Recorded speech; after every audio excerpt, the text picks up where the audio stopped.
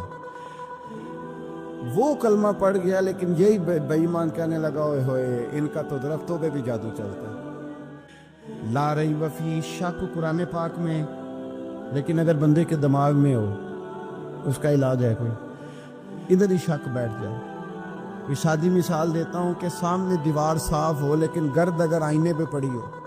دیوار صاف کرنی چاہیے کہ اینک کا شیشہ صاف کرنا چاہیے؟ ساری زندگی لوگ دیوار صاف کرتے گزار دیتے، ساری زندگی تراش خراش کرتے گزار، اپنی مرضی کی پینٹنگ کرتے گزار دیتے ہیں، پر اپنی آنکھ کی پتلی صاف نہیں کرتے. آنکھ کی پتلی صاف نہیں کرتے. کسی نے حضرت رومی سے کہا تھا، حضور دنیا میں کوئی اچھا ملتا نہیں. فرمانے لگے تھوڑا رونا شروع کر تاکہ تیری پتلیاں وضو کر لیں. وضو کر لیں، وہ انہیں پتہ چل جائے کہ کتنے صاف ستھرے لوگ دنیا میں پائے جاتے. تو بھائی شک. ابو جہل پھر آ گیا، کہنے لگا اگر آپ چاند کے 2 ٹکڑے کر دیں تو میں کلمہ پڑھنے کو تیار. اچھا یہاں بھی بڑی مزے کی بات ہے. اللہ نے پہلے کہہ دیا نبی پاک کو کہ ان الذین کفروا سواء علیہم انذرتہم ام لم تنذرہم لا یؤمنون. محبوب یہ جن کی قسمت میں کفر ہے نا، آپ انہیں ڈرائیں چاہے نہ ڈرائیں، یہ ایمان نہیں لائیں گے. کنکروں نے بھی کلمہ پڑھ لیا، درختوں نے بھی پڑھ لیا، سارا کچھ ہو گیا، اور اللہ نے بھی کہہ دیا کہ محبوب اس بے ایمان نے کلمہ نہیں پڑھنا. پر حضور نے فرمایا یہ پڑھے نہ پڑھے ہم نے میدان نہیں چھوڑنا. جتنی دفعہ آئے گا نا ہم اسے ضرور معجزہ دکھائیں. جتنی دفعہ آئے ہم کیوں میدان چھوڑ. آگے کہنے لگا دی اگر چاند کے 2 ٹکڑے کر دے تو اقتربت الساعۃ وانشق القمر. نبی پاک صلی اللہ علیہ وسلم نے انگلی کا اشارہ کیا. چاند 2 حصوں میں بٹا. کوہ صفا ایک پہاڑی تھی مکے میں، آدھا ٹکڑا پہاڑی کی اس جانب ہوا، آدھا اس جانب. یعنی وضاحت کی اللہ کریم نے کہ ایسے نہ ہو کہ یہ کہہ دی وہ تو ایسے بالکل شک ہوا تو مل گیا، پتہ نہیں میری آنکھوں پہ جادو ہو گیا، ملا ہے کہ نہیں ملا. جب ٹوٹا تو حدیث پاک میں آتا ہے کہ آدھا چاند کوہ صفا کی ادھر گیا اور آدھا تو پہاڑی تھی. چاند نیچے آیا، پہاڑی کے گرد گھوما، آگے جا کے ملا. یعنی وقفہ دیا گیا باقاعدہ دیکھنے کا، سمجھنے. پوری دنیا میں جتنے لوگ اس وقت چاند دیکھ رہے تھے، ہندوستان تک روایتوں میں ملتا ہے کہ لوگوں نے گواہی دی کہ ہم نے چاند ٹوٹتے دیکھا ہے. زمانہ مان گیا، لوگوں کی چیخیں نکل گئیں، لوگ قدموں میں گر گئے. پر وہ جس کے دماغ میں شک تھا نا وہ نہیں مانا. شجر و حجر پہچان گئے پر انسان کی نظروں میں شک ہی رہا. دنیا میں سب سے مجبور، کمزور، بزدل، کم فہم بندہ وہ ہے جس کے دماغ میں شک ہے. سب سے کم فہم، اس کی فراست روحانیہ 0 ہے. وہ ایک ناکام شخص ہے. اس کو کسی پہ بھی شک پڑ جائے، کسی پہ بھی. ہم نے دیکھا ہے جو عورت اپنے مرد پہ شک کرنے لگ جاتی ہے اس گھر کا کوئی علاج ہی نہیں ہوتا. جو شکوہ کرتی ہے روٹی کا، پیسوں کا، وہ کسی دور میں مسئلہ اس کا حل ہو جاتا ہے. جو نافرمان ہوتی ہے اس کا بھی مسئلہ کسی نہ کسی زمانے میں حل ہو ہی جاتا ہے. یہ جس کو شک پڑ جاتا ہے نا، شک، اس کا مسئلہ قیامت کی صبح تک حل نہیں ہے. اگر مرد کو شک پڑ جائے اس کا مسئلہ بھی کبھی زندگی میں دوبارہ حل. یاد رکھیں یہ جو شکوک و شبہات ہے نا، قرآن پورا شکوک و شبہات کا ازالہ کرتا ہے. کافر کے سوال کا جواب دیتا ہے، منافق کے سوال کا جواب دیتا ہے. قرآن مجید ہر ایک کی تسلی کراتا ہے، لیکن شروع میں بتا دیا کہ لا ریب فی، شک والی گنجائش اس میں. لوگ آج تک شک کر رہے ہیں کہ اللہ کا کلام ہے کہ نہیں، آج تک لوگ کہہ رہے ہیں. تو میرے بھائی شکوک والی زندگی کمزور ہوتی ہے. شکوک والی عقل مند لوگوں کی زندگی کمزور زندگی ہے. صحابہ کرام عمل والے لوگ تھے، وہ بحثوں میں الجھے رہتے تو عمل نہ کر پاتے. ہمارے یہاں نا بحث ہوتی ہے جس مسئلے کا کوئی تعلق ہی نہیں،